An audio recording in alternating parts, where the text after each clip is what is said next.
kita nggak bisa hanya bicara kualitas saja, kita nggak hanya bicara jumlah. Ibu di pemerintah daerah harus bersiap-siap untuk tidak ada lagi yang namanya honorer. Ya, di kesempatan yang baik ini kita clear semua. Baik teman-teman pusat, teman-teman pemerintah daerah, silakan ajukan apa yang menjadi unek-unek gitu ya. Karena Kemendagri ini yang selalu dijadikan teman curhat nih, tempat curhat Bapak Ibu di pemerintah daerah. Sedangkan ketika penyusunan peraturan ini kita sudah berkali-kali warning, jelaskan kepada Pemda sepahit-pahitnya bahwa kalau memang untuk pembebanan P3K di 2022 itu top up-nya nggak full. Memang harus pakai DAU-nya mereka.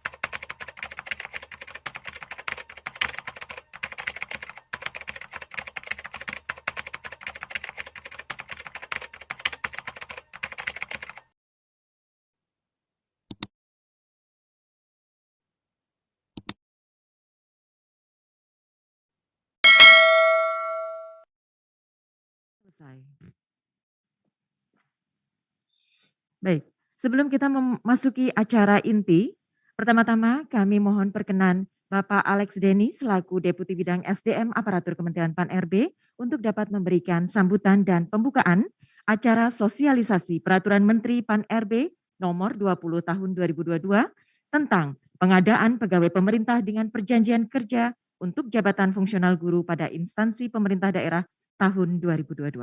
Kepada Bapak kami silakan. Terima kasih. Yang saya hormati Pak Iwan Sahril, Dirjen GTK Kemendikbudristek.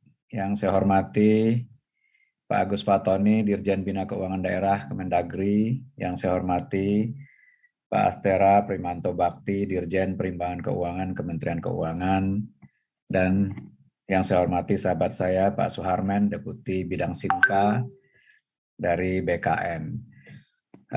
Bapak Ibu Sekda Provinsi, Kabupaten Kota, Kepala BKD, dan segenap hadirin yang hadir pada pagi hari ini.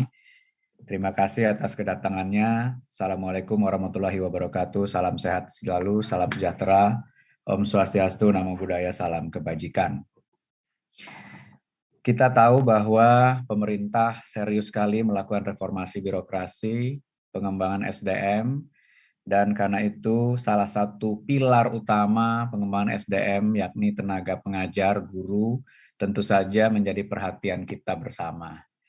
Dan pada kesempatan ini kawan-kawan akan memberikan sosialisasi Permenpan 20 2022 terkait dengan rencana rekrutmen khususnya tenaga pengajar guru yang barangkali akan ada perubahan yang cukup signifikan dari apa yang pernah kita lakukan sebelumnya. Saya izin minjem slide-nya Pak Aba sedikit sebelum nanti dilanjutkan detailnya oleh Pak Aba. Pertama, saya ingin sampaikan sekali lagi kepada teman-teman postur dari ASN kita. Jadi memang kalau kita bicara data per 31 Desember 2021 misalnya, 38% ASN kita ini melakukan pekerjaan-pekerjaan pelaksana yang relatif rutin, repetitif ya. Dan ini tentu saja akan berpotensi untuk kalau kita bicara digitalisasi SPBE, pekerjaan-pekerjaan ini mungkin akan terjadi shifting ke depannya. Nah, ini perhatian kita yang pertama. Yang kedua, kalau kita bicara guru sendiri ya, lebih dari 1,3 juta out of 4 juta ASN kita itu adalah guru ya, baik PNS maupun sekarang sudah mungkin sekitar 33 ribuan itu P3K. Tentu nanti juga bicara tenaga kesehatan yang porsinya juga signifikan. Jadi ini memang menjadi concern kita karena sebagian besar ASN kita itu adalah guru dan kemudian tadi ada tenaga pelaksana. Bapak Ibu yang saya hormati, Guru sendiri kita masih kekurangan. Jadi menurut kebutuhan yang dihitung oleh teman-teman di Kemdagri, itu tahun lalu saja kita butuh kebutuhan guru sekitar 1 juta lebih gitu. Sementara formasi yang ditetapkan hanya 600-an ribu. Jadi jumlah formasi guru itu masih jauh di bawah kebutuhan nasional. Nah, kebutuhan nasional ini tentu beragam antar satu provinsi, kabupaten, kota. Ya, kita tentu percaya Kemdikbudristek memiliki kemampuan untuk memetakan kebutuhan itu secara nasional. Mekanisme rekrutmen yang kita lakukan tahun sebelumnya itu diawali oleh pengusulan kebutuhan oleh masing-masing kementerian, lembaga, dan daerah. Nah, khusus guru tentu diusulkan oleh Pemda. Kemudian disetujui penetapannya oleh Kemenpan RB berdasarkan anggaran yang tentu kami konsultasikan kepada Kementerian Keuangan. Nah, proses seleksi yang kita lakukan dengan cara yang sudah dibantu oleh komputer selama ini, ternyata memiliki beberapa ruang yang bisa kita perbaiki. Jadi misalnya tadi walaupun kita sudah menetapkan standar passing grade yang berbeda misalnya, tetapi ternyata kebutuhan itu tetap belum bisa dipenuhi. Dan bahkan yang paling fundamental adalah kebutuhan guru kita, formasi di daerah-daerah 3T itu bahkan tidak ada pelamarnya. Jadi kita butuh guru tapi yang ngelamar nggak ada. Nah, kemudian kita masih punya PR juga menyelesaikan permasalahan-permasalahan terkait dengan tenaga honorer yang saat ini mungkin gaji yang mereka terima itu jauh dari standar yang kita harapkan. Dan walaupun sudah diberikan kesempatan dengan menurunkan passing grade misalnya, tetapi khawatirnya passing grade diturunkan yang lulus juga bukan tenaga honorer atau bukan tenaga-tenaga yang selama ini sudah bekerja di sana. Dan bahkan menurunkan passing grade dari waktu ke waktu, ini tentu saja bisa menurunkan kualitas guru kita secara nasional dari waktu ke waktu. Jadi kalau kita lihat pekerjaan rumah kita tentang tenaga honorer ini, itu sudah berlarut-larut sejak tahun 2005. Bahkan sudah pernah diangkat lebih dari 860.000 tenaga honorer tanpa tes waktu itu untuk menjadi PNS. Tetapi sisa yang 60 ribuan yang tidak memenuhi kriteria, ternyata begitu didata jumlahnya membengkak menjadi 600-an ribu. Dan inilah yang dari tahun ke tahun diberikan terus afirmasi, diberikan terus kesempatan untuk melakukan ujian dalam rangka penerimaan CPNS maupun P3K. Dan tahun ini perkiraan kita, tenaga honorer kita masih sisa sekitar 410.000 yang THK 2. Namun dugaannya di luar THK 2 ini banyak yang tidak terdata begitu. Karena diangkat sendiri-sendiri oleh Pemda. Walaupun sudah dilarang sejak tahun 2005 itu ya untuk mengangkat pegawai-pegawai yang non ASN atau non PNS. Jadi sebetulnya PR ini masih ada begitu. Nah, memberikan afirmasi-afirmasi setiap tahun terhadap tenaga honorer ternyata belum menyelesaikan masalah kita juga. Karena itu kita lihat ya statistik kita tahun lalu, kita belajar dari tahun lalu, dari kebutuhan 1,2 juta formasi yang disiapkan untuk PPK itu 500-an ribu, kemudian yang lulus dengan yang belum lulus itu ternyata banyakan yang belum lulusnya.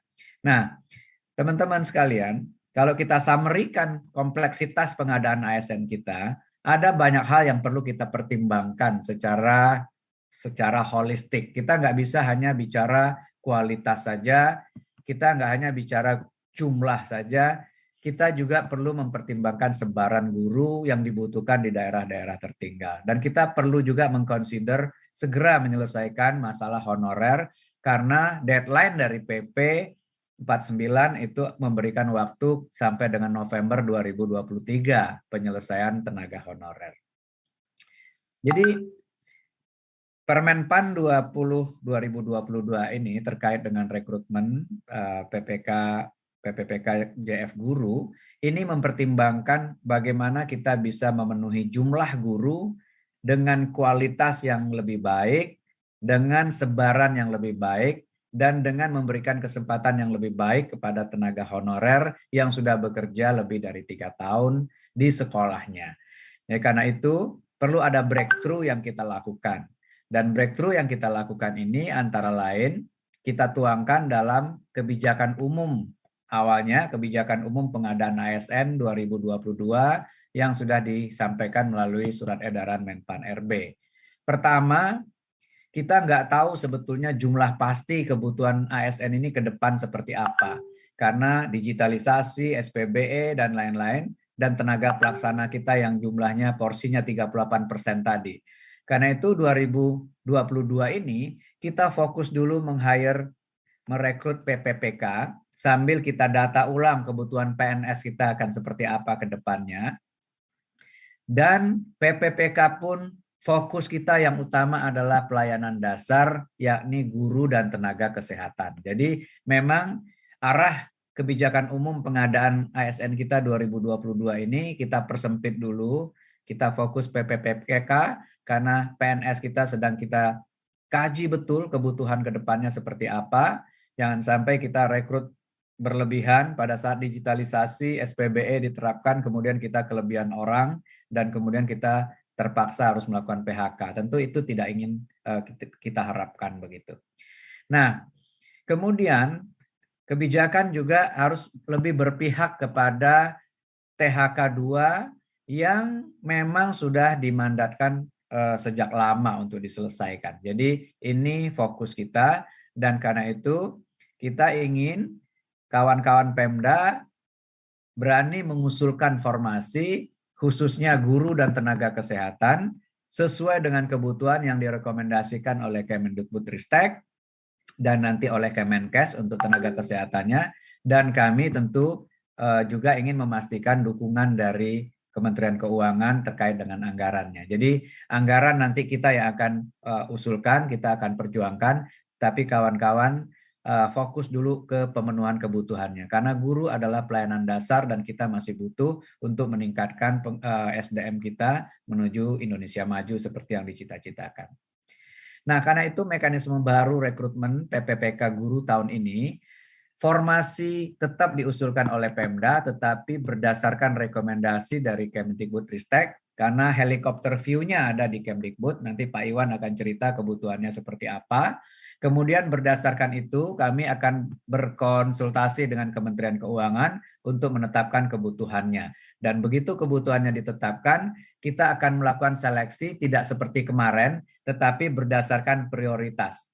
Dan prioritas pertama tentu saja yang sudah lulus ambang batas tahun lalu, tetapi kalah bersaing ya untuk mendapatkan formasi. Tahun ini akan kita berikan kesempatan pertama untuk mendapatkan formasi. Kemudian berikutnya adalah THK 2, akan kita berikan juga kesempatan untuk mendapatkan prioritas terlebih dahulu. Sehingga dengan demikian, Peraturan Menteri Pan-RB 20 tahun 2022 ini secara garis besar memberikan kesempatan, ya, kalau dulu kesempatannya diberikan kepada THK 2, non-ASN, dan lain-lain, tetapi proses seleksinya itu tidak berdasarkan prioritas yang bisa mengafirmasi lebih banyak kawan-kawan THK 2. Jadi tahun ini yang tahun lalu sudah lulus ambang batas itu kita berikan prioritas untuk mendapatkan formasi. Kemudian THK 2 kita berikan prioritas untuk mendapatkan formasi. Kemudian guru non-ASN yang terdaftar di Dapodik kerja minimal 3 tahun kita berikan prioritas. Baru kemudian kita buka untuk pelamar umum diawali oleh lulusan PPG yang juga Pak Iwan nanti punya rencana untuk memperbaiki kualitasnya dari waktu ke waktu, dan kemudian baru pelamar terdaftar. Nah, saya kira ini arahnya. Pertama kita ingin bukan hanya memenuhi kuantitas yang memang shortage saat ini, kita ingin kualitasnya juga tidak secara nasional turun karena passing grade-nya kita turunkan secara nasional, tetapi kita coba memilah-milah yang prioritas untuk diangkat karena memang sudah bekerja, sudah lulus passing grade dan lain-lain, ini kita berikan afirmasi untuk mendapatkan formasi terlebih dahulu. Dan kemudian untuk pelamar umum, ya passing grade-nya nggak usah diturunin, ya kalau perlu kita naikin agar kualitas guru kita bisa lebih baik. Saya kira itu sedikit pengantar saya, nanti detailnya akan diceritakan oleh Pak Aba dan Pak Iwan, dan nanti kita tentu akan juga mendapat dukungan dari Kemdagri dan Kemenku untuk memberikan confidence kepada teman-teman di daerah dalam mengusulkan formasi, agar kita betul-betul bisa menyelesaikan tadi kuantitas guru kita yang memang kurang, kualitasnya perlu kita perbaiki, sebarannya di daerah-daerah 3T khususnya itu perlu kita perhatikan, dan kalau bisa ini juga membantu menyelesaikan masalah honorer yang sudah cukup lama berlarut-larut, yang deadline-nya ditetapkan by regulation sampai dengan November 2023. Saya kira itu sebagai pengantar saya. Terima kasih. Mohon maaf jika ada yang keliru dan jika ada hal-hal yang kurang pada tempatnya. Selamat berdiskusi. Mudah-mudahan nanti Pak Aba juga akan menyiapkan helpdesk sehingga kawan-kawan bisa bertanya setiap saat terkait dengan masalah-masalah rekrutmen 2022 ini. Terima kasih. Saya kembalikan. Billahi taufik wa hidayah. Wassalamualaikum warahmatullahi wabarakatuh. Waalaikumsalam warahmatullahi wabarakatuh. Pak Alex Denny, Deputi SDM Aparatur Kementerian PAN-RB. Terima kasih untuk pembukaan yang komprehensif tersebut ya Pak ya. Baik, kalau boleh kami highlight. Jadi Bapak Ibu hadirin sekalian, kami memahami bahwa Bapak Ibu sangat menantikan momen ini karena pastinya banyak hal yang tadi seperti dijelaskan oleh Pak Alex menjadi pertanyaan Bapak Ibu. Karena kami coba cek tadi di chat YouTube, memang banyak sekali teman-teman dari Flores, dari Riau, banyak sekali menanyakan hal-hal teknis yang sedikit tadi sudah disampaikan oleh Pak Denny. Jadi memang arah pengadaan kebijakan, arah pengadaan nasional untuk tahun 2022, kita akan fokuskan untuk pengadaan P3K dan memang salah satunya di sektor pelayanan dasar yaitu untuk pengadaan tenaga guru. Maka kita tidak akan berlama-lama, secara detailnya nanti akan dibahas oleh para pemateri dan untuk pemaparan ini akan dipandu oleh moderator kita, Bapak Aba Subagia, yang merupakan Asisten Deputi Perancangan Jabatan, Perencanaan, dan Pengadaan SDMA Kementerian PAN-RB. Kepada Pak Aba kami silakan. Baik, terima kasih Mbak Septi selaku MC pada kegiatan di pagi ini. Assalamualaikum warahmatullahi wabarakatuh. Selamat pagi, salam sejahtera untuk kita semua. Yang kami hormati Pak Dr. Alex Denny, MM, selaku Deputi Bidang SDM Aparatur Kementerian PAN dan RB, yang juga kita sama-sama hormati Bapak Dr. Irwan Sahrir, PhD. Beliau adalah Direktur Jenderal GTK Kementerian Pendidikan dan Kebudayaan dan Ristek. Juga nanti akan bergabung dengan kita yang terhormat Bapak Dirjen Keuangan Daerah Kemendagri, atau nanti ada yang mewakili. Kemudian juga Direktur Keuangan di Kementerian Keuangan, ya nanti juga akan ada yang mewakili, dan yang terakhir nanti mudah-mudahan bisa bergabung juga Bapak Dr. Suharmen, Deputi Inka Badan Kepegawaian Negara. Juga yang kami hormati dan kami banggakan Bapak Ibu para sekretaris daerah provinsi, kabupaten dan kota, Pak Dirjen yang sudah hadir bergabung dengan kita, juga teman-teman BKD yang sudah bergabung. Syukur alhamdulillah hari ini Bapak Ibu bisa mengikuti kegiatan sosialisasi kita pada pagi ini. Dan saya kira sosialisasi kita pada pagi ini cukup strategis karena ini adalah kebijakan yang bersifat nasional, khususnya untuk pengadaan PPPK Jabatan Fungsional Guru. Nah, sebagaimana kita ketahui bersama bahwa bidang pendidikan itu menjadi bagian dari pelayanan dasar, ya, selain juga bidang kesehatan. Dan dengan adanya Permenpan 20 2022 ini, mudah-mudahan menjadi salah satu regulasi yang bisa menjadi jalan keluar untuk pemenuhan guru, ya, khususnya guru-guru di pemerintah daerah, di lingkungan pemerintah daerah, dan juga di daerah-daerah 3T. Dan ini juga saya kira sangat penting kehadiran Bapak Ibu sekalian untuk bisa menjadikan hal ini bagian penting untuk pemenuhan guru di Bapak Ibu sekalian.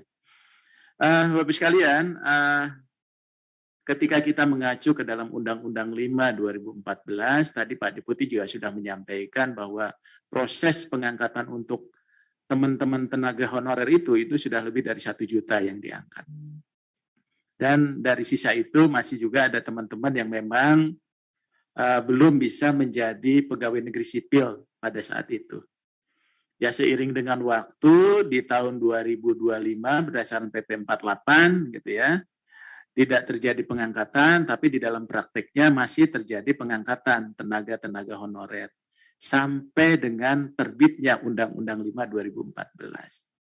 Nah, setelah terbitnya Undang-Undang 5 2014, ternyata jumlah tenaga honorer itu masih bertambah, ya. Nah, dengan bertambahnya tenaga-tenaga honorer selain ASN tadi atau kita sebut non-ASN, maka ini juga berdampak kepada regulasi yang menetapkan bahwa sistem meritokrasi di dalam pengangkatan itu menjadi basis dan prinsip yang harus kita gunakan. Nah, dari proses itu maka muncullah tadi PP 49 tahun 2018 tentang PPPK selain PP 11 2017.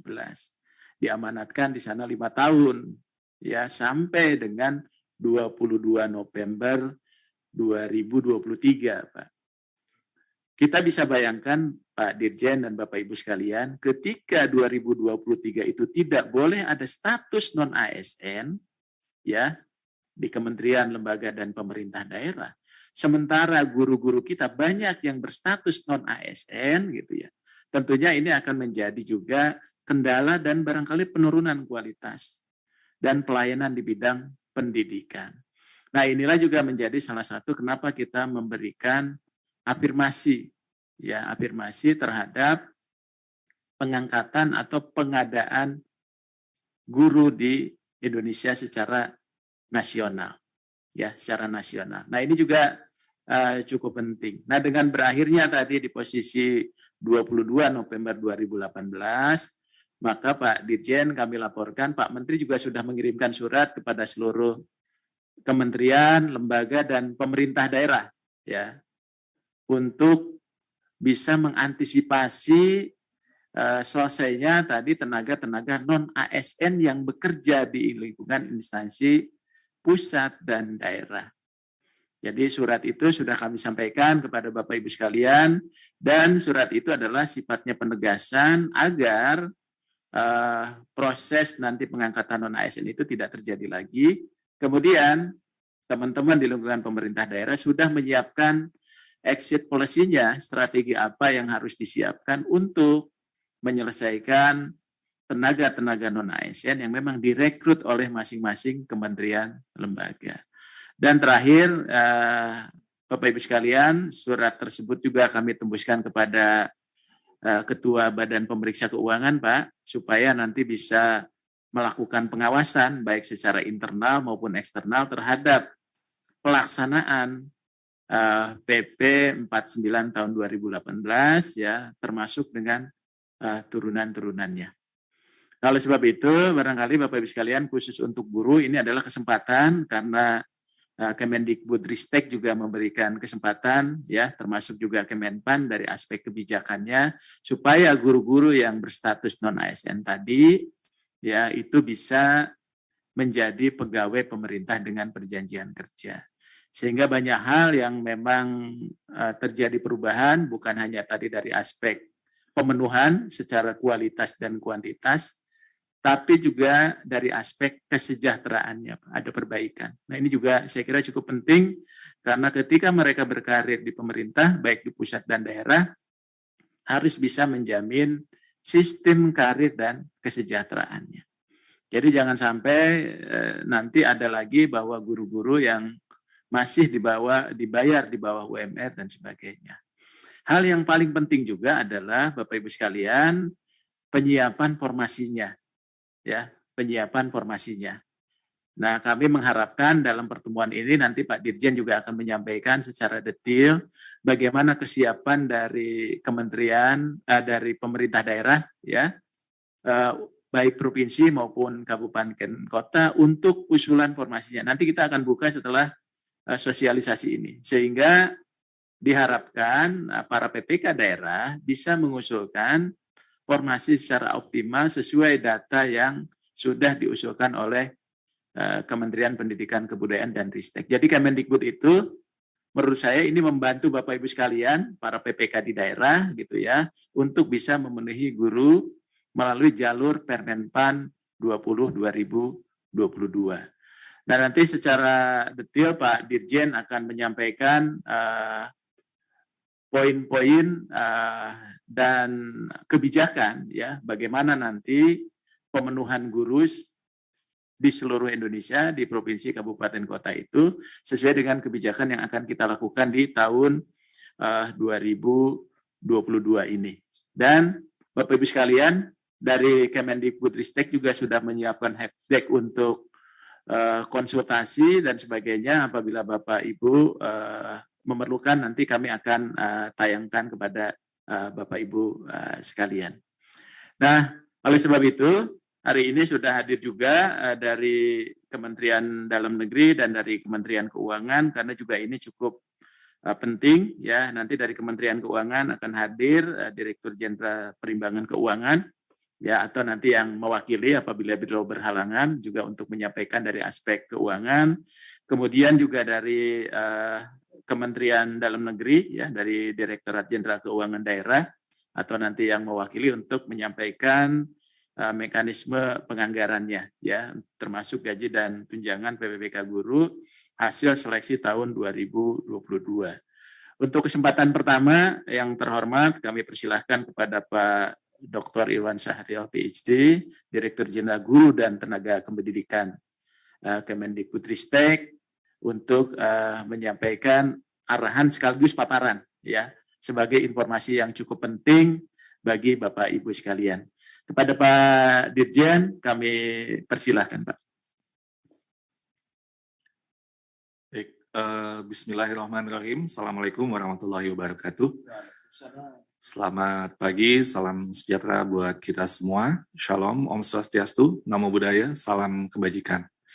Yang saya hormati Pak Deputi SDM Aparatur Kemenpan RB, Pak Dr. Alex Denny, Dirjen Keuangan Daerah Kemendagri, Pak Dr. Agus Fatoni, Dirjen Perimbangan Keuangan Kemenkeu, Pak Dr. Astra Primanto Bakti, Deputi Sinka, Badan Kepegawaian Negara, Bapak Dr. Suharmen, para sekretaris daerah, kepala BKD dari seluruh pemerintah daerah, provinsi, kabupaten kota seluruh Indonesia, dan hadirin yang berbahagia, Pak Mbak.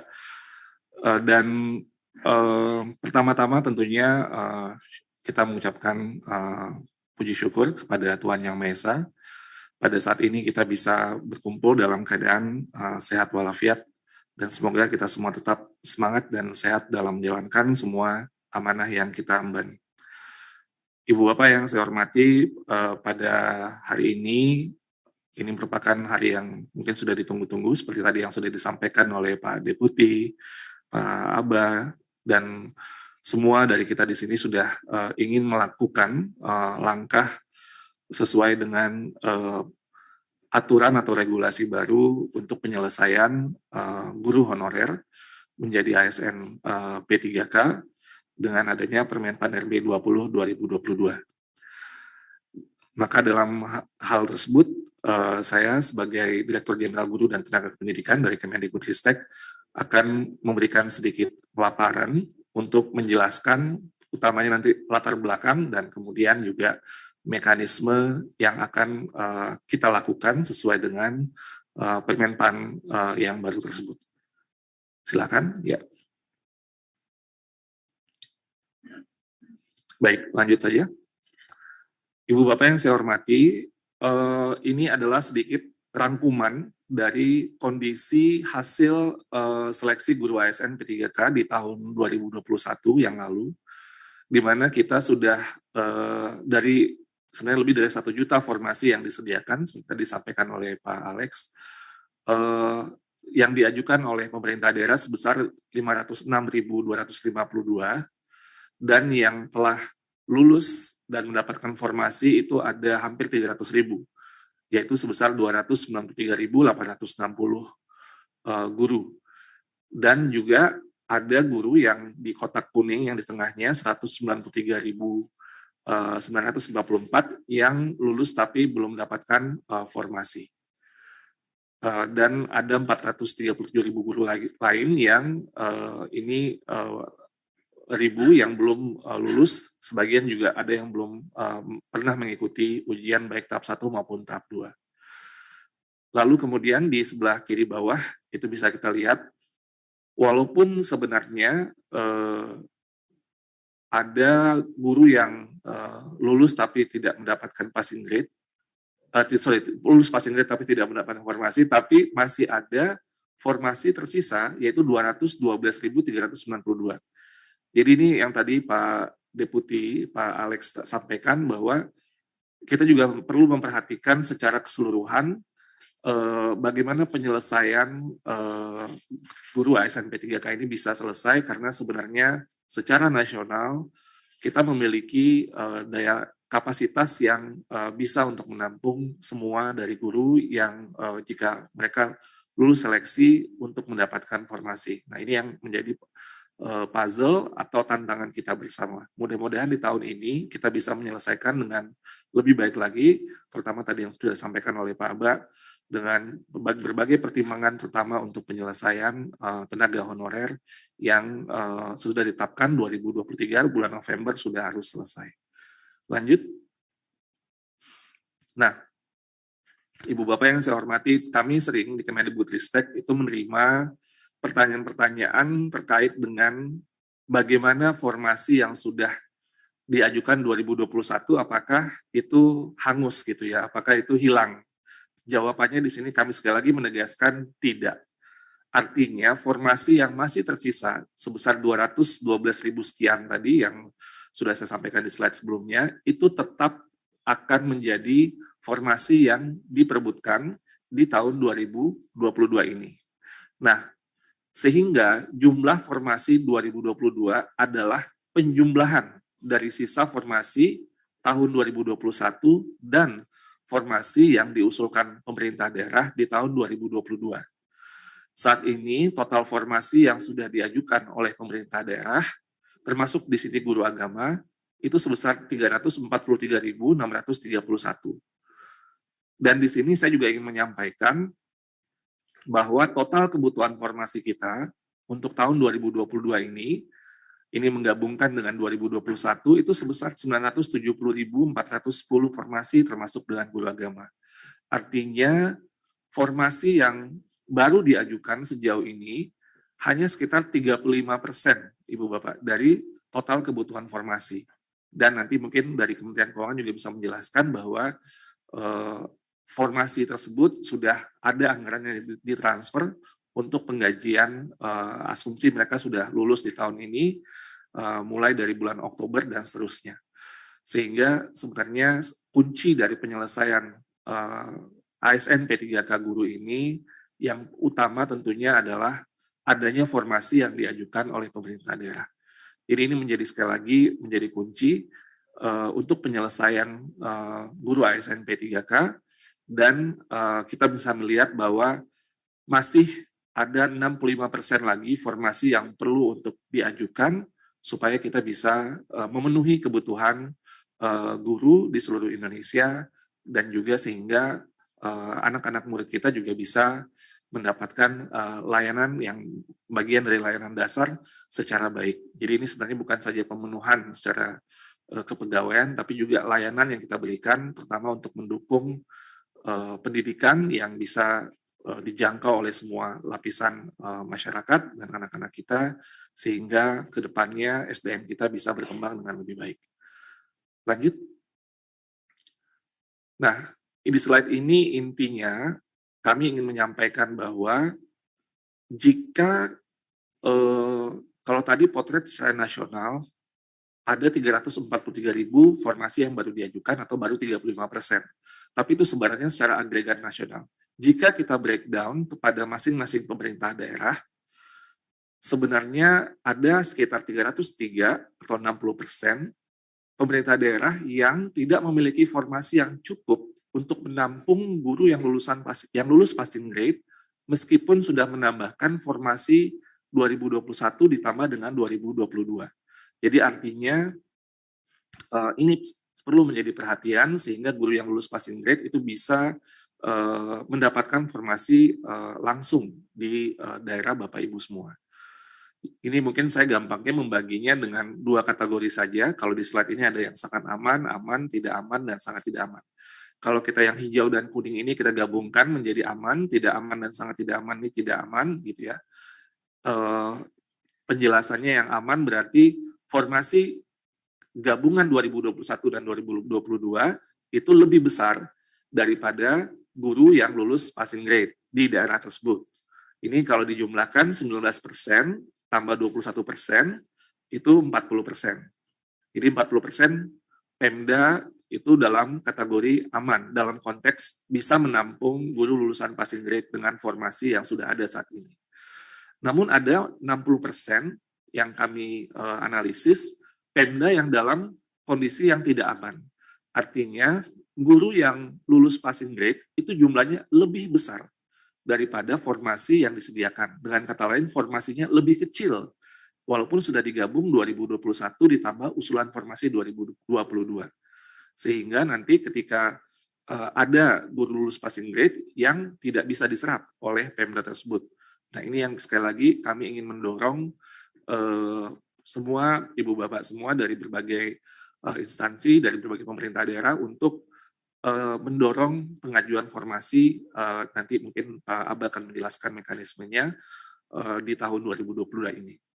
Nah, jika kita lihat dari populasi guru kita, itu guru-guru kita yang ada di 40% Pemda yang aman ini, itu 10% atau 10,4%, jumlahnya 20.000 sekian dari total 193.000 guru. Sebenarnya 173.000 guru atau 90% dari guru-guru kita yang sudah lulus passing grade ini berada pada Pemda yang mengajukan formasinya lebih sedikit. Jadi kalau tadi kita lihat secara Pemda, tapi secara individu gurunya ini jumlahnya lebih banyak, 90% berada di Pemda yang mengajukan formasinya lebih sedikit sejauh ini. Yang mudah-mudahan nanti akan nambah dengan daripada yang sudah diusulkan 2021 dan 2022. Nah ini adalah kunci sekali lagi Bapak Ibu yang mungkin perlu kita dorong sama-sama, tentunya yang paling ideal bisa 100% dari kebutuhan itu diajukan sehingga kemudian bisa menyelesaikan untuk ASN P3K guru di tahun ini. Silakan lanjut. Baik. Nah, dengan latar belakang itu maka izinkan saya untuk kemudian menjelaskan 3 jenis mekanisme seleksi guru ASN P3K di tahun 2022 berdasarkan Permenpan RB 20 tahun 2022. Ada 3 jenis mekanisme seleksi. Pertama adalah penempatan yang lulus passing grade. Yang kedua, seleksi kesesuaian atau verifikasi. Dan yang ketiga adalah seleksi tes. Mari saya jelaskan dulu satu-satu, nanti akan saya elaborasi di slide berikutnya. Penempatan yang lulus passing grade, yang mekanisme yang pertama, ini adalah untuk semua guru-guru kita yang sudah lulus nilai ambang batas atau sudah lulus passing grade pada seleksi tahun 2021 di tempat tugasnya masing-masing atau ditempatkan di satuan pendidikan yang membutuhkan di pemerintah daerahnya. Jadi ini sekali lagi untuk guru-guru yang sudah lulus nilai ambang batas atau passing grade. Ini ada sebesar 153.000 sekian tadi. Dan ini kita selesaikan ini dulu menjadi prioritas pertama. Jika masih tersedia formasi di Pemdanya, sekali lagi kan akan bergerak sesuai dengan konteks pemerintah daerah, maka akan dilakukan mekanisme yang kedua.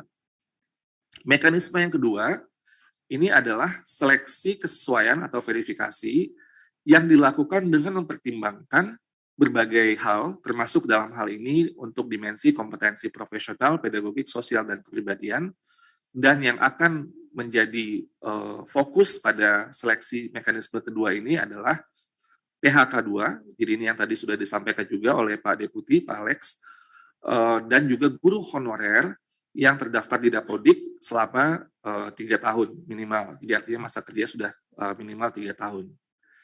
Jika masih tersedia formasi, maka dilakukan seleksi yang ketiga, yaitu seleksi tes, yaitu dengan mempertimbangkan dimensi kompetensi teknis, kompetensi manajerial, dan sosial kultural, dan ini akan diikuti oleh guru honorer negeri yang terdaftar di Dapodik kurang dari 3 tahun, lulusan PPG, dan guru honorer swasta yang terdaftar di Dapodik. Sekali lagi Bapak Ibu, ini kata kuncinya ini adalah yang panah sebenarnya, jika masih tersedia formasi. Jadi untuk bisa, ini nggak otomatis masing-masing Pemda akan melakukan, karena kalau tidak ada formasi berarti 1 sudah selesai, 2 tidak bisa dilakukan. Tapi kalau masih tersedia formasi di 1, maka dilakukan mekanisme kedua. Jika masih ada formasi di 2 masih tersisa di pemerintah daerah tersebut, maka kita lakukan yang ketiga. Jadi itu tanda panah yang di bawah itu menjadi kunci dari jalannya mekanisme, terutama yang kedua dan ketiga. Kalau yang ke-1 kita akan langsung lakukan, tapi yang kedua dan ketiga itu memang sangat berdasarkan kepada ketersediaan formasi, dan harapan kita formasi ini akan terus dimaksimalkan oleh masing-masing pemerintah daerah. Lanjut, saya akan elaborasi satu-satu. Nah, untuk mekanisme yang pertama, mekanisme penempatan guru lulus passing grade tahun 2021, ada 193.000 lebih guru yang telah memenuhi nilai ambang batas dan ditempatkan di satuan pendidikan berdasarkan kebutuhan dan kuota yang tersedia di daerah, dan ini kami juga sering mendapat pertanyaan tanpa mengikuti ujian kembali, gitu ya, Bapak Ibu. Jadi, tapi harus daftar. Jadi ada beberapa pertanyaan, kenapa kami harus daftar? Karena kita harus verifikasi juga apakah Bapak Ibu masih, pertama apakah masih berminat, terus yang kedua juga mungkin, mohon maaf, ada yang mungkin sudah meninggal dunia dan sebagainya. Jadi kita perlu memastikan bahwa proses pendaftaran ini dilakukan tapi tidak mengikuti ujian kembali. Jadi tidak ada tes untuk itu, tapi proses pendaftaran harus dilakukan. Poin yang kedua di sini adalah individu yang ditempatkan di tempat tugas masing-masing sepanjang kebutuhan tersedia.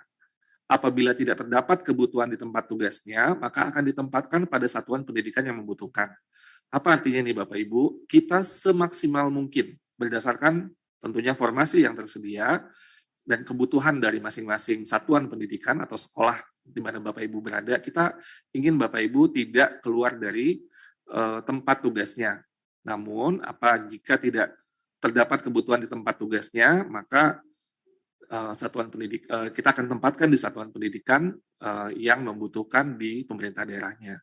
Jadi ini gampangnya, misalnya itu ada sekolah, saya lupa tuh ada yang jumlah gurunya saya lupa ya, mungkin guru olahraga kalau saya nggak salah itu kayak 10 orang gitu ya, kayak nggak mungkin satu sekolahnya SMP guru olahraganya sebanyak itu. Jadi artinya kebutuhannya tidak akan langsung bisa di sekolah itu, tapi kita akan lakukan analisis untuk tetap mendapatkan ditempatkan di satuan pendidikan yang membutuhkan. Bagaimana cara melakukannya? Prioritasasi adalah nomor 3. Prioritas penempatan dilakukan berdasarkan urutan kategori pelamar. Yang kita utamakan, seperti tadi yang sudah disampaikan Pak Deputi, adalah THK2. Jadi THK2 dulu kita selesaikan, yang lulus passing grade yang THK2, baru kemudian guru honorer negeri, baru kemudian lulusan PPG, baru kemudian honorer swasta. Nah, lalu kemudian juga pada masing-masing kategori, poin yang keempat, juga kita lakukan juga, jadi misalnya THK2 atau honorer negeri dan sebagainya, kita lakukan siapa yang mendapat prioritas yang lebih awal. Pertama, kita lakukan berdasarkan nilai yang diperoleh pada hasil seleksi 2021. Kan ada kompetensi teknis, manajerial sosiokultural, wawancara, dan juga ada dengan usia. Nah, di sini kita juga bisa melihat, pertama kita lihat dulu kompetensi teknisnya. Siapa nilainya yang lebih tinggi, itu yang akan lebih diprioritaskan. Baru kemudian manajerial sosiokultural, filter kedua, filter ketiga nilai wawancara, dan filter keempat berdasarkan usia. Jadi ini akan kita lakukan proses mekanisme penempatan lulus passing grade 4 poin ini menjadi poin yang utama. Oke, jadi nah itu tanda panah yang yang di kanan bawah Bapak Ibu itu jika pada seleksi masih tersedia informasi, kita buka seleksi untuk mekanisme yang berikutnya, yaitu silakan slide berikutnya. Mekanisme yang kedua, seleksi kesesuaian atau verifikasi bagi pelamar THK2 dan guru honorer sekolah negeri minimal 3 tahun bekerja dan terdaftar di Dapodik. Di sini pertama kita lakukan bagi guru yang lulus passing grade, jika masih tersedia formasi, lalu seleksi di sini adalah pertama kita lihat apakah kualifikasinya linear apa tidak. Jadi ini perlu kita pertimbangkan kualifikasi yang diampu oleh guru tersebut. Misalnya kualifikasi akademik atau diploma 4 dan juga memiliki sertifikasi pendidik, kita lihat linear apa tidak dengan mata pelajaran yang dilamar. Lalu kita juga mempertimbangkan dimensi untuk kompetensi yang dimiliki oleh gurunya secara baik itu profesional, pedagogik maupun sosial kepribadian, dan juga verifikasi kinerjanya. Apakah mereka indikatornya misalkan memberikan orientasi pelayanan, komitmen, inisiatif kerja, dan kerjasama. Dan yang terpenting di sini, yang ini yang paling penting yang perlu ditekankan adalah background check atau pemeriksaan latar belakang. Kita harus melakukan verifikasi bahwa untuk menjadi guru jangan sampai terlibat hal-hal yang tentunya tidak mencerminkan sebagai profesi guru. Misalnya melakukan perundungan, kekerasan seksual, penyalahgunaan narkotika dan sebagainya, dan juga intoleransi. Jadi ini akan kita lakukan mekanisme untuk verifikasi hal-hal tersebut. Dan yang terakhir adalah seleksi wawancara untuk mempertimbangkan aspek integritas dan moralitas. Jadi ini nanti mekanismenya akan kita buat dengan cara yang lebih memudahkan, karena seperti yang tadi disampaikan oleh Pak Deputi, kita perlu untuk mempertimbangkan banyak hal dalam memastikan layanan kepada murid-murid kita itu tetap dapat berlangsung dengan baik dan lancar, dan juga bagaimana kita menyelesaikan permasalahan secara big picture untuk kedepannya. Kita akan melakukan pengetatan dari segi mekanisme atau seleksi yang kita lakukan untuk guru-guru kita. Nah, kembali lagi di sini tanda panah yang paling kanan bawah itu, jika pada seleksi ini masih tersedia formasi, kita akan buka seleksi selanjutnya, yaitu silakan. Yang ketiga adalah mekanisme seleksi tes bagi pelamar umum. Nah, seleksi ini dilaksanakan jika masih ada kuota formasi P3K guru sesuai dengan setelah seleksi kesesuaian atau verifikasi tadi yang kedua tadi kita lakukan. Seleksi ini menggunakan sistem computer assisted test atau tes yang berbasis komputer yang dilakukan dengan sistem ujian nasional berbasis komputer. Di sini sebenarnya mekanisme ini sama dengan mekanisme yang tahun lalu, di mana ada kompetensi teknis, manajerial sosiokultural, pertanyaan wawancara yang dijawab secara tertulis, ada butir-butir soalnya, ada waktunya, total ada 140 sampai 160 butir soal tergantung pada mapel, dan waktu totalnya 170 menit atau sekitar hampir 3 jam, dan keseluruhannya kompetensi teknis bobotnya 60%, manajerial sosial kultural dan wawancara 40%.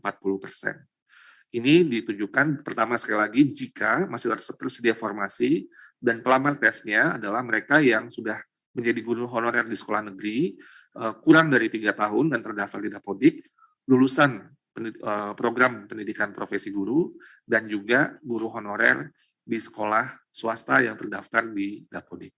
Lanjut. Baik. Ibu Bapak sekalian, yang tadi sudah disampaikan oleh Pak Asisten Deputi, Pak Aba, bahwa kami menyediakan layanan help desk yang dapat digunakan untuk jika pertanyaan-pertanyaan lebih lanjut nantinya, jika ada yang ingin mendapatkan informasi yang lebih detail, di sini bisa ada call center, ada Telegram, atau bisa juga melalui portal bantuan. Jam operasionalnya dari jam 7 pagi sampai jam 8 malam. Jadi Bapak Ibu ini juga bisa, silakan dimanfaatkan juga. Namun juga kami juga menyampaikan, tadi sudah disampaikan oleh Pak Aba, akan ada rapat koordinasi lanjutan yang mungkin lebih teknis, yang nanti akan lebih banyak kita bahas untuk diskusi lebih mendalam tentang bagaimana melakukan mekanisme-mekanisme tadi sesuai dengan konteks Pemda yang ada di Bapak Ibu masing-masing. Tapi sekali lagi saya menegaskan bahwa kuncinya di sini adalah tentunya pengajuan formasi semaksimal mungkin, karena itulah yang sebenarnya akan sangat membantu para guru-guru kita untuk mendapat kesempatan menjadi ASN P3K, sehingga mereka dapat memberikan layanan yang lebih baik, karena secara kesejahteraan mereka mendapat jaminan yang lebih baik, dan juga secara pekerjaan juga mendapat perlindungan yang lebih baik, dan juga secara kesempatan untuk melakukan peningkatan kompetensi juga akan semakin baik. Ujung-ujungnya layanan dasar yang paling mendasar yang kita bisa sediakan untuk seluruh anak-anak kita juga bisa semakin baik ke depannya. Demikian yang dapat saya sampaikan. Terima kasih. Mohon maaf atas salah-salah kata. Wabillahi taufik wal hidayah. Wassalamualaikum warahmatullahi wabarakatuh. Saya kembalikan kepada Pak. Waalaikumsalam. Terima kasih Pak Dirjen. Tadi sudah banyak memaparkan kaitan dengan mekanisme ya, sampai dengan hal-hal yang cukup teknis.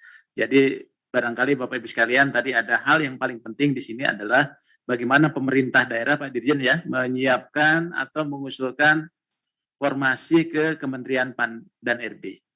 Dan nanti kami juga akan melakukan coaching klinik kepada seluruh pemerintah daerah yang akan difasilitasi oleh Kemendikbudristek, ya, termasuk juga ada teman-teman BKN, teman-teman Menpan, sehingga nanti teman-teman bisa langsung berkonsultasi ya di forum itu. Dan nantinya kami mengharapkan tentunya data-data yang sudah disiapkan oleh timnya Pak Dirjen tadi bisa direspon dengan usulan formasi, sehingga nantinya ada kesesuaian ya antara data yang terdapat di Kemendikbudristek dengan usulan dari Bapak Ibu sekalian. Nah, ini jangan sampai terjadi seperti di tahun 2021 kemarin ya Pak ya. Ada teman-teman yang memang sudah lulus tadi passing grade untuk dia bisa menjadi guru PPPK, tapi karena keterbatasan formasi tidak bisa diangkat menjadi guru PPPK.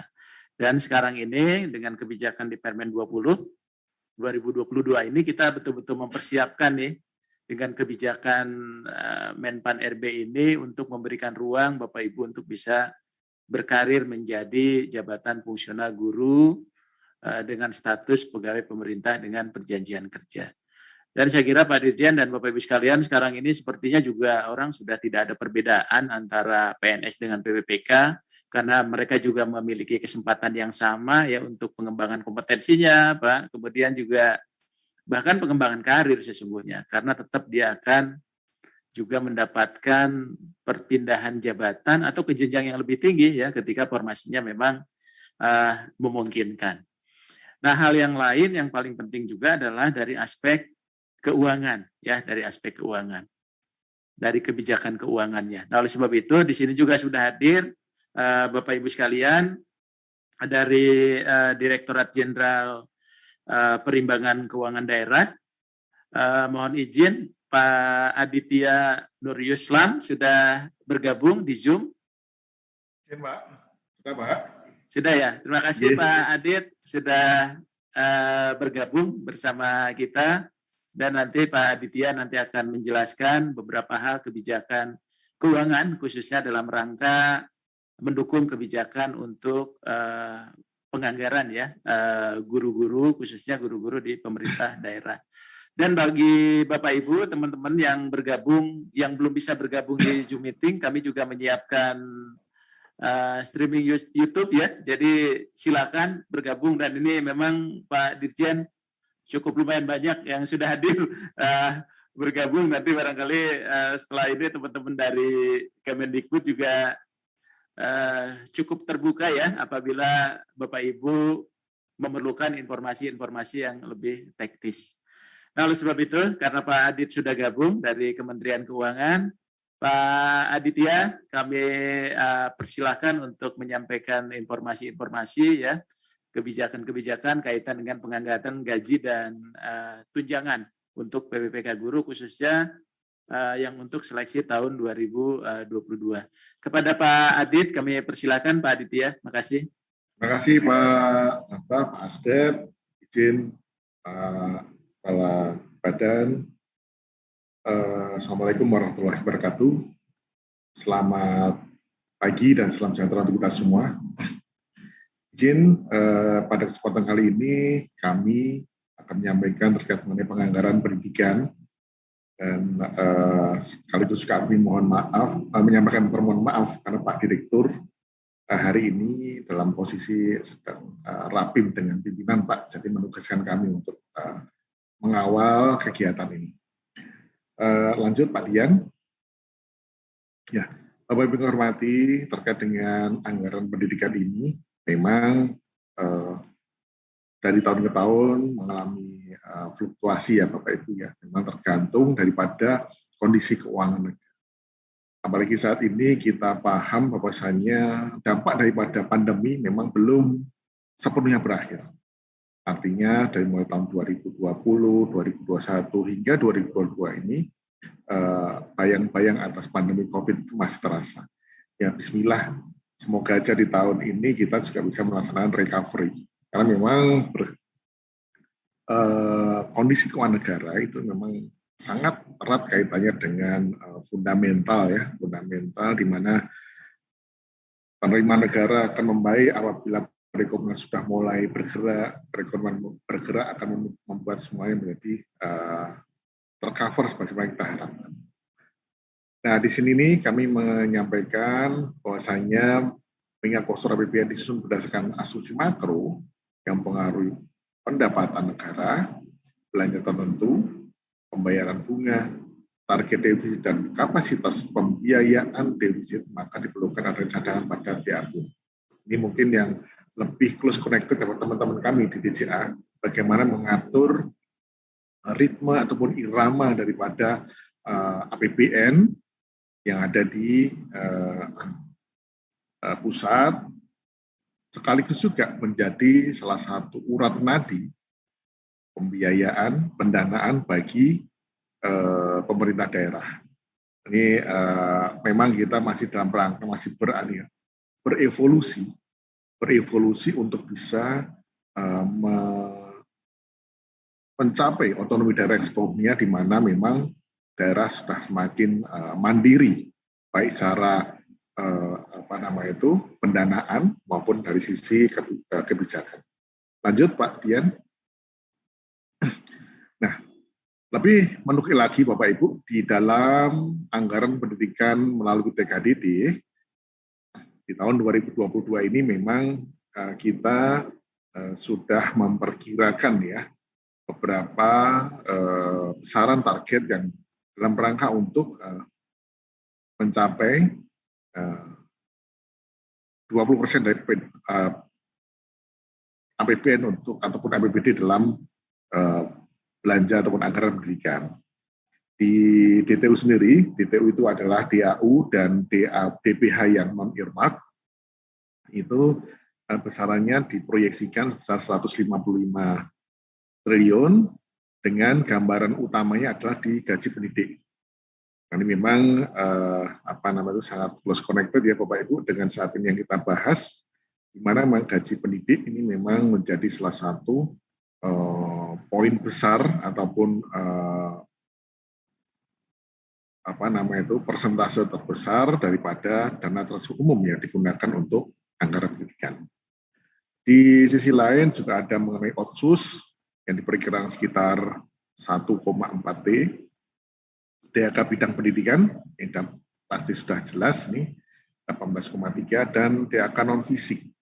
Dimana DAK non-fisik ini memang beberapa yang sangat berhubungan erat adalah seperti produksi guru, tambahan penghasilan guru, tunjangan khusus guru di daerah khusus, maupun BOS ya, bantuan operasional sekolah.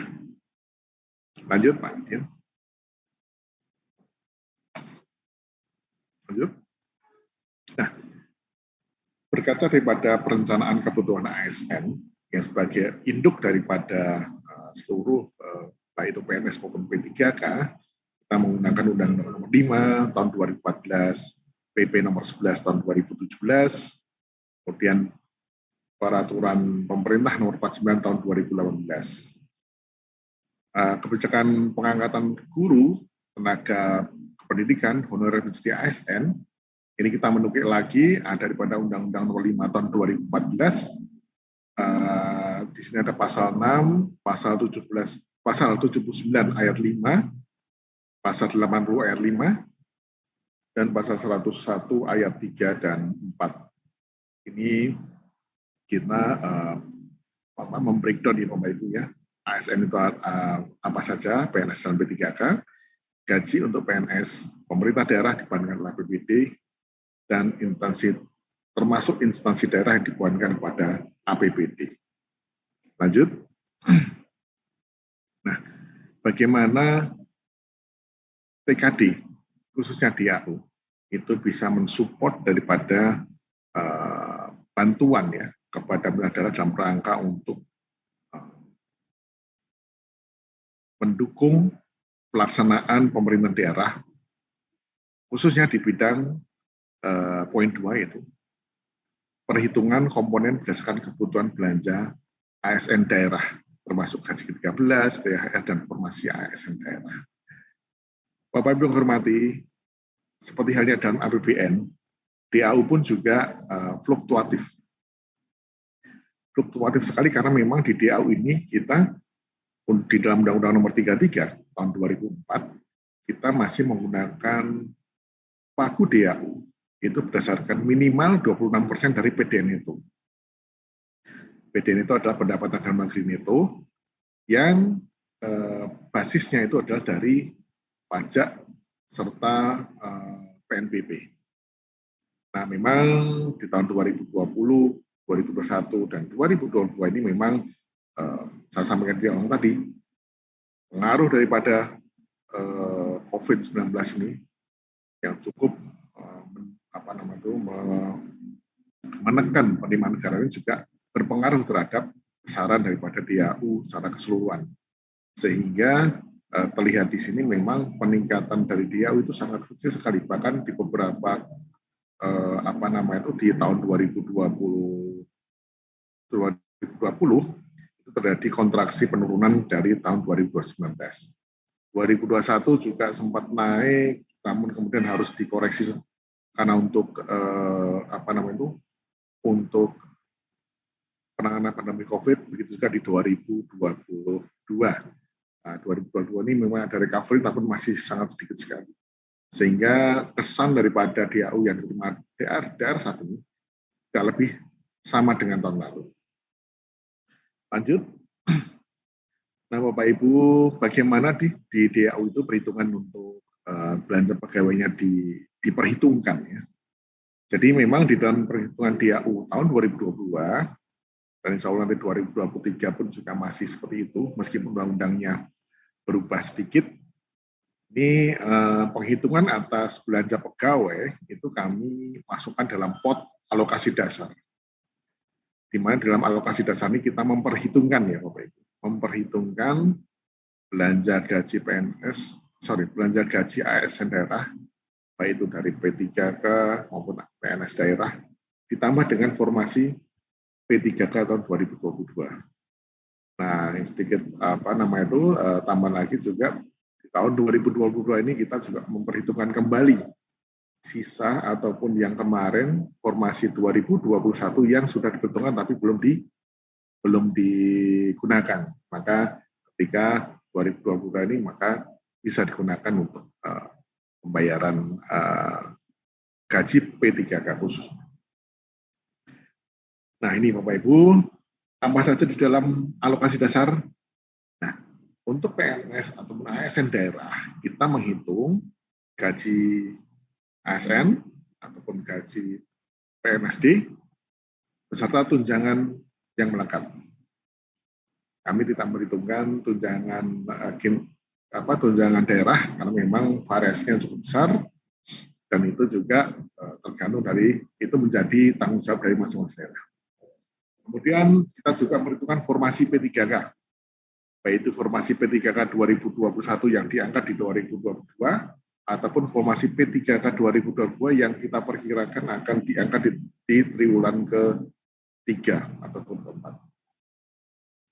Jadi dalam besaran di sini penghitungannya untuk belanja pegawai, untuk alokasi dasar itu pagunya sebesar 208,59 triliun. Kemudian untuk DAU-nya sendiri totalnya 378, artinya untuk belanja pegawai pagunya besar meskipun memang tidak sebesar apa yang kondisi existing. Karena bagaimanapun juga kita harus tetap mempertahankan yang namanya sebaran ya Bapak Ibu. Sebaran keseimbangan, horizontal imbalance antar daerah, agar jangan sampai nanti ada daerah yang terlalu besar atau terlalu kecil, tapi semua bisa tercover sesuai dengan kebutuhannya. Lanjut Pak Dian. Nah ini Bapak Ibu, perhitungan anggaran gaji guru P3K di tahun 2022. Ini kita ada beberapa poin yang mungkin menjadi krusial kita. Jadi berdasarkan Undang-Undang Nomor 6 Tahun 2001 telah ditetapkan alokasi DAU dengan menghitung alokasi dasar celah fiskal. Perhitungan untuk kebutuhan gaji formasi ASN dan dalam alokasi DAU tetapkan gaji yang diperhitungkan oleh DAU tahun 2002 untuk formasi ASN adalah gaji pokok dan tunjangan melekat tadi. Kemudian kebutuhan gaji pokok P3K tahun 2021 diperhitungkan 14 bulan. Ini yang kemarin yang diangkat di akhir-akhir tahun, diseleksi di akhir-akhir tahun 2021, dan kami asumsikan adalah diterima semua. Kemudian gaji pokok P3K guru tahun 2022, ini informasi ya Bapak Ibu, tapi kita asumsikan 3 bulan gaji. Karena kami juga mempertimbangkan kondisi rekrutmen di tahun sebelumnya, sehingga sesuai dengan kesepakatan pimpinan bahwasanya akan di cover gaji pokoknya untuk P3K yang lulus dan diangkat di triwulan ke-3. Triwulan ke-3 September Oktober. Triwulan ke-4, Pak. Kemudian untuk berikutnya alokasi dana yang diperhitungkan di tahun 2021 yang tadi belum digunakan, maka dia bersifat earmark dan itu akan diperhitungkan di perhitungan DAU 2022 sehingga menjadi salah satu pengurang dari alokasi dasar penghitungan di masing-masing daerah. Pemda harus menganggarkan penggajian gaji P3K 14 bulan dengan asumsi penggajian P3K dimulai dari Januari. Kemudian dari P3K ini, penggajian P3K ini bisa diklaimkan atau dimasukkan sebagai salah satu syarat mandatory spending 25% dari DTU. Jadi selama ini DTU itu kan hanya infrastruktur. Namun seiring dengan waktu tahun 2021, tahun 2022, 25% mandatory spending daripada dana transport umum itu digunakan ada 3 hal. Infrastruktur, peningkatan SDM, dalam hal ini untuk salah satunya untuk pembayaran gaji P3K, dan yang ketiga untuk peningkatan perekonomian. Akselerasi perekonomian. Kemudian Pemda yang tidak merealisasikan anggaran yang di-earmark akan mengakibatkan silpa yang dibutuhkan untuk perhitungan DAU tahun berikutnya. Lanjut.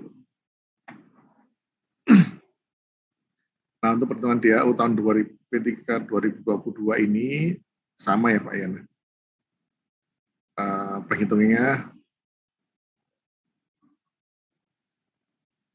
based on formula. arah kebijakan juga masih sama dengan tahun-tahun sebelumnya. Lanjut. Nah, mohon izin mungkin untuk slide berikutnya, Pak Dian ya, kami minta tolong, dan kami mohon izin Pak Asdep, Pak Direktur, silakan, Pak Dirjen, silakan. Karena saya jam 10 izin juga harus ikut rapi menyusul Pak Direktur.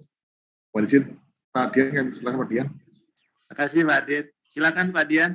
Baik Pak, tadi Pak Adit sudah menyampaikan perhitungan gaji P3K untuk formasi 2022. Nah, dari data yang ada saat ini yang kami tampilkan, ini adalah alokasi tunjangan guru Pak, termasuk guru P3K pada tahun 2022. Jadi ada tunjangan profesi guru, kemudian tambahan penghasilan guru, dan tunjangan khusus guru. Nah, ini yang sudah dialokasikan di 2022 dengan total pagu 55 triliun, Pak. Ini mungkin tambahan dari paparan Pak Adi tadi, Pak Asdep. Mungkin itu Pak dari kami terkait dengan alokasi, pendanaan terkait gaji, dan tunjangan untuk P3K, termasuk P3K guru di tahun anggaran 2022. Terima kasih, Pak. Baik, terima kasih Pak Adit dan Pak Dian. Saya kira Bapak Ibu sekalian, ini informasinya cukup luar biasa nih. Mudah-mudahan disimak ya oleh teman-teman Pak Sekda, baik provinsi maupun kabupaten kota, bahwa pada prinsipnya tadi dari Kementerian Keuangan kebijakan untuk alokasi dasar ya di DAU untuk gaji dan tunjangan guru ya termasuk formasi PPPK 2022 itu sudah disiapkan ya. Jadi artinya nanti tinggal penyesuaian formasinya supaya nanti pada saat implementasinya betul-betul ya pemenuhan kualitas dan kuantitas guru itu di pemerintah daerah itu bisa terpenuhi. Dan Kemendikbud, Bapak Ibu sekalian, itu sebagai instansi pembina jabatan fungsional ya, guru sebagai instansi pembina ya memang tadi memiliki kewajiban melakukan proses pembinaan, termasuk rekomendasi untuk formasinya dan sebagainya. Dan ini melalui kebijakan ini akan memudahkan kita untuk penetapan formasi Pak Dirjen karena sudah disiapkan. Tinggal nanti dari pemerintah daerahnya menyesuaikan ya dengan kebutuhannya. Sehingga nanti apabila ada guru-guru yang memiliki kualitas yang cukup baik, dia itu tidak tertinggal ya untuk bisa mengabdi menjadi aparatur sipil negara. Nah, kekhawatiran kita terkait dengan anggaran ini barangkali terjawab di dalam pertemuan kita ini ya Pak Dirjen ya, di sosialisasi ini tadi Pak Adit dengan Pak Dian juga sudah menyampaikan ya beberapa kebijakan termasuk jumlah besarannya. Jadi Bapak Ibu sekalian ini juga penting, tadi kita bicara tentang bagaimana mekanisme seleksinya yang akan memberikan ruang yang lebih luas, kemudian juga penyiapan anggarannya, juga tadi dari aspek keuangan Pak Adit dan Pak Dian dari Direktorat Jenderal Perimbangan Keuangan sudah menyampaikan poin-poin yang menurut kami ini cukup penting dan strategis bagi Bapak Ibu sekalian. Baik, selanjutnya kami persilahkan dari Direktorat Jenderal Keuangan Daerah Kementerian Dalam Negeri. Kami sapa Ibu Ira Hayatun Nisma, sudah bergabung Bu? Ya Pak. Ya. Terima kasih Bu Ira, sehat ya Bu? Ya Alhamdulillah Pak. Ya. Kami persilakan Bu Ira langsung menyampaikan beberapa kebijakan, kemudian dari tindak lanjut pengangkatan PPPK guru untuk instansi daerah. Kepada Bu Ira kami persilakan Bu Ira. Ya, terima kasih. Assalamualaikum warahmatullahi wabarakatuh. Selamat pagi, salam sejahtera bagi kita semua, salam sehat. Mohon izin, saya bisa diberi, slide share screen ya. Sudah terlihat ya? Ya, silakan. Sudah Bu, sudah. Ya, baik Bapak Ibu, mohon izin karena ini saya mewakili pimpinan ya untuk jelaskan terkait dengan kebijakan penganggaran P3K di dalam APBD baik di 2022 ini dan next untuk 2023. Mohon maaf ini slide-nya tidak susah jalan ya.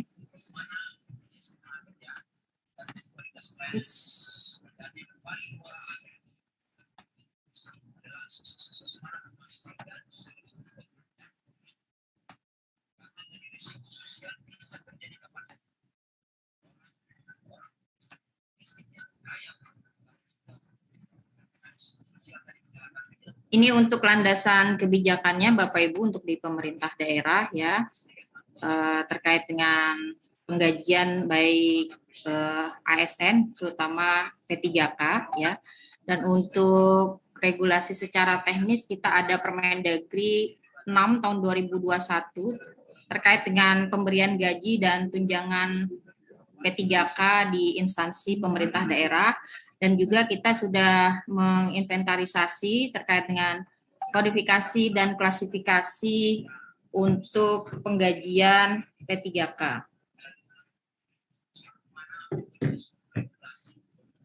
Selanjutnya, secara peran strategis di Undang-Undang 23, ini kita memang mengarahkan pemerintah daerah, ya, terutama untuk SDM-nya, ya, ini mengikuti arah prioritas nasional ya ke depannya ini karena ASN ya. Ini kita tidak hanya dari PNS, kita juga mengarahkan teman-teman Pemda ini untuk bersiap di penganggaran P3K. Nah, untuk dasar penganggarannya ya sesuai dengan Undang-Undang 6 tahun 2021 ini pastinya dari dana transfer umum atau DAU-nya ya. Di sini juga kita mengikuti arahan bahwa 25% dari dana transfer umum itu sebagian besar adalah untuk P3K.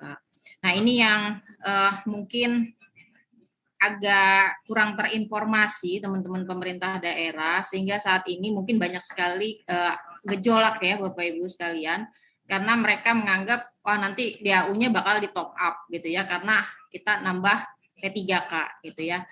Apalagi guru. Karena guru ini kalau honorer mereka biasa bayarnya pakai dana BOS. Ya. Kalau sekarang mereka pakai duit mereka sendiri dan dengan standar PNS. Nah, itu sangat berat sekali. Nah, ini tolong teman-teman DJPK tegaskan sekali lagi bahwa ini ambil dari DAU mereka masing-masing. Itu masalah terkait dengan DAU-nya. Yang kedua, terkait dengan belanja pembatasan belanja pegawai 30%. Kalau DAU-nya tidak bertambah, belanja 30% yang tanpa P3K saja mereka sudah pas-pasan. Nah, sekarang mereka disuruh tambah P3K. Pastinya akan bertambah. Nah, kembali lagi ke teman-teman DJPK, bagaimana nanti menyikapinya kalau presentasi belanja pegawai Pemda nambah dari P3K guru. Belum lagi P3K lain. Karena apa? Karena tahun depan Kemenpan RB sudah mengeluarkan instruksi bahwa tidak ada lagi honorer. Yang ada hanya P3K. Nah, P3K ini dengan arti bahwa standarnya sama dengan PNS. Itu anggaran terkait dengan gajinya. Selanjutnya, di sini kami sudah mengarahkan memang Bapak Ibu di pemerintah daerah untuk menganggarkan gaji, ya, menganggarkan gaji dan TPP-nya, ya, gaji dan TPP-nya untuk diberikan sebagai tambahan, ya, kepada P3K tersebut, ya. Ini merupakan hak yang dipersamakan antara PNS dengan P3K. Nah, ini juga yang kita arahkan ya bahwa di tahun 2022 ini di Permendagri 27 kita sudah juga mulai melarang pemerintah daerah untuk menganggarkan belanja honorer kalaupun ada tidak ditaruh di belanja pegawai gitu ya. Nah, ini juga membatasi sampai nanti pembatasannya memang benar-benar di-close di November 2023 ya. Ini juga kami juga akan diskusikan kembali ya ke teman-teman Kemenpan sampai November 2023, berarti kami masih tetap bisa menganggarkan pemerintah daerah honorer sampai Oktober, atau di close sampai Desember 2022, dari Januari tidak boleh ada lagi honorer. Harus P3K semua. Berarti kalau sejak Januari, ini teman-teman Pemda harus bersiap-siap. Bukan hanya guru, bukan hanya tenaga kesehatan, karena kuota baru dibuka 2. Yang lain-lain juga Bapak Ibu di pemerintah daerah harus bersiap-siap untuk tidak ada lagi yang namanya honorer. Ya. Di kesempatan yang baik ini kita clear semua. Baik teman-teman pusat, teman-teman pemerintah daerah silakan ajukan apa yang menjadi unek-unek gitu ya. Karena Kemendagri ini yang selalu dijadikan teman curhat nih, tempat curhat Bapak Ibu di pemerintah daerah. Sedangkan ketika penyusunan peraturan ini kita sudah berkali-kali warning, jelaskan kepada Pemda sepahit-pahitnya bahwa kalau memang untuk pembebanan P3K di 2022 itu top up-nya nggak full. Memang harus pakai DAU-nya mereka. Jangan mereka sudah ngambil kuota banyak terus mereka nggak bisa bayar. Ya. Oke. Kami dari Kemendagri mendukung Bapak Ibu ya. Karena apa? Karena kami juga sudah menyuruh mereka mengalokasikan terkait dengan penganggarannya. Tapi terkait dengan pengalokasian tetap saja mereka harus menyiapkan uangnya. Nah, uangnya ini kan tetap mereka dari perimbangan, dari DTU yang 25%. Nah, ini mereka harus dijelaskan dengan gamblang untuk tidak hanya P3K guru, P3K yang lain-lain juga mereka harus dijelaskan dengan baik. Dan bagaimana arah kebijakan Kemenpan, Kemenq untuk P3K ini juga harus jelas, gitu ya. Jangan sampai ada seperti sekarang ya, di beberapa daerah itu bergejolak, sudah ditetapkan terus mereka tidak bisa dibayar gajinya. Ya. Ya kalau kita Kemendagri tetap mengarahkan untuk menganggarkan tapi uangnya nggak ada ya mau gimana gitu ya. Mereka nggak nyangka kalau mereka itu pendapatannya tidak sebesar apa yang mereka harapkan. Jadi hanya di atas kertas doang mereka mengatakan belanjanya ada, tapi uangnya nggak ada yang nggak bisa belanja, gitu loh. Paham ya Bapak Ibu ya? Nah ini kami juga di Kemendagri ya, di dalam Permendagrinya juga tidak hanya terkait dengan pembayaran gajinya saja, tidak hanya terkait dengan TPP-nya saja. Ini kita sudah mintakan, sudah mengarahkan tata cara penganggaran dan lain-lainnya, termasuk juga asuransi dan lain-lainnya ya. Nah ini juga menjadi arahan kepada pemerintah daerah ya, tidak hanya di 2022 tapi juga nanti di 2023 kita tetap memintakan pemerintah daerah untuk menganggarkan terkait dengan gaji, tunjangan dan tambahan penghasilan bagi PNS atau bagi ASN ya, termasuk juga P3K-nya. Nah, ini yang kedepannya Bapak Ibu sekalian di pemerintah daerah ya, ini tetap sesuaikan dengan kemampuan keuangan daerah Bapak Ibu sekalian. Ya saya nggak tahu ya kalau misalnya kuota itu harus diambil semua, tidak melihat lagi kemampuan keuangan daerah, ya itu kami serahkan kepada Kemenpan. Tapi yang jelas kalau pemerintah daerah merasa tidak mampu untuk mengambil kuota yang diambil, jangan diambil, nanti jadinya akhirnya blunder. Ini banyak sekali yang tidak bisa terbayarkan, gitu ya.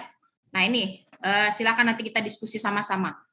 Maunya seperti apa? Apakah boleh diambil tidak semua kuota disesuaikan dengan kemampuan keuangan atau seperti apa, gitu ya. Nah yang jelas yang sudah ada, yang existing ada dan sudah ini ada Permenpannya, kita usahakan. Kita harus anggarkan di tahun 2022 ini ya. Nanti kita coba formulasikan kembali seperti apa karena sudah diangkat P3K-nya.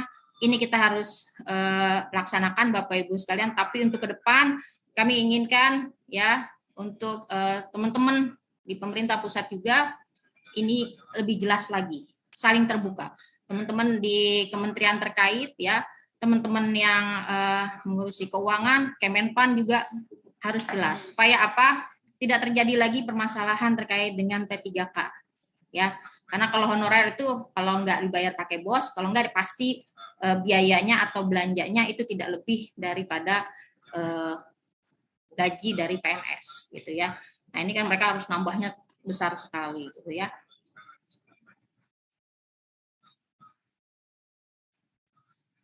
Nah, di dalam Kepmendagri terkait dengan kodifikasi, kita juga sudah menyiapkan Bapak Ibu sekalian ya. Ini Bapak Ibu di masing-masing SKPD atau di masing-masing OPD-nya pemerintah daerah, ini silahkan dicek ya di program kepegawaian daerahnya ya. Di sini ada Bapak Ibu ada kodifikasi di subkegiatan koordinasi fasilitasi pengadaan PNS dan P3K. Di sana Bapak Ibu silakan siapkan belanja-belanja yang dibutuhkan untuk pengadaan PNS atau P3K-nya ya. Jadi P3K-nya silakan di sini Bapak Ibu ya untuk mendukung tadi program dari Kemenpan ya untuk proses rekrut dan lain-lain. Ini silakan Bapak Ibu dukung ya. Untuk di provinsi ini 50302100103 ya. Untuk di kabupaten kota 50302200103 ya. Nah, di sini juga ya Bapak Ibu sekalian, silakan di sini ada terkait dengan P3K ini banyak sekali ya. Jadi sudah kita dukung ya Bapak Ibu ya baik di kode rekening maupun di SIPD-nya dengan nama-nama ini. Belanja gaji pokok P3K ya, tunjangannya ya, tunjangan beras, kemudian iuran JKK JKM-nya juga sudah kita existing, tinggal Bapak Ibu di pemerintah daerah mengisinya ya, jumlahnya disesuaikan dengan yang sudah diarahkan dari Kemenpan maupun BKN. Nah, ini di pemerintah provinsi ya, ini jumlah ya dalam bentuk miliaran. Ya, ini paling besar di DKI Jakarta ya terkait dengan pengadaan P3K. Nah, ini untuk DAU APBD ya se-Indonesia yang nanti akan di-share untuk belanja pegawai terutama terkait P3K ya. Ya, ini jadinya cukup besar ya Bapak Ibu lihat ya. Ini DAU-nya yang warna merah ya. Kemudian belanja pegawainya ini yang warna hijau ya. Untuk di provinsi ini belanja pegawai ini lebih banyak ke PNS ya. Nah, ini untuk PNS ya, ini PNS saja sudah di atas dari DAU-nya gitu ya. Nah, ditambah lagi nanti yang P3K nih. Jadi yang 93,45 ditambah 4,02 itu ya. Nah, kemudian juga kabupaten kota juga seperti itu ya. Ini dari 309,19 ntar ditambah lagi 13,04. Memang P3K lebih sedikit ya daripada yang PNS, tapi yang jelas untuk DAU saja ini pastinya di atas dari dana transfer umumnya ya, pasti tambahannya adalah APBD. Nah, tambahan APBD ini yang untuk mereka itu kadang-kadang tidak siap gitu ya, teman-teman Pemda tidak siap ya, karena dari PNS saja mereka udah balance nih. Bapak Ibu lihat kabupaten kota terutama nih ya, udah balance, sudah ngerasa balance, dan dia merasa nganggapnya itu DAU itu mau ditambahin untuk nambahin yang P3K. Ternyata tidak gitu ya. Akhirnya yang ini nih yang 13,04 ini yang mereka harus nombokin dari APBD-nya mereka masing-masing. Nah, ini baru yang guru ya. Nanti untuk yang ke depan masih ada yang lain. Ini jangan sampai terjadi hal yang sama. Kita harus pikirkan baik-baik ya Bapak Ibu sekalian supaya ke depannya ini tidak ada konflik ya, terutama para P3K jangan sampai demo ya. Kalau demo nih repot nih kita ya. Nanti apalagi kalau sampai presiden tahu ya permasalahan belum lagi diupload di medsos dan lain-lain, ini kurang nyaman Bapak Ibu ya. Jadi kita sebagai pemerintah ini harus bisa bijak untuk menyikapi bagaimana dan harus transparan yang jelas. Berapa yang mau ditransfer, berapa yang harus ditambahkan oleh APBD ya, ini harus transparan.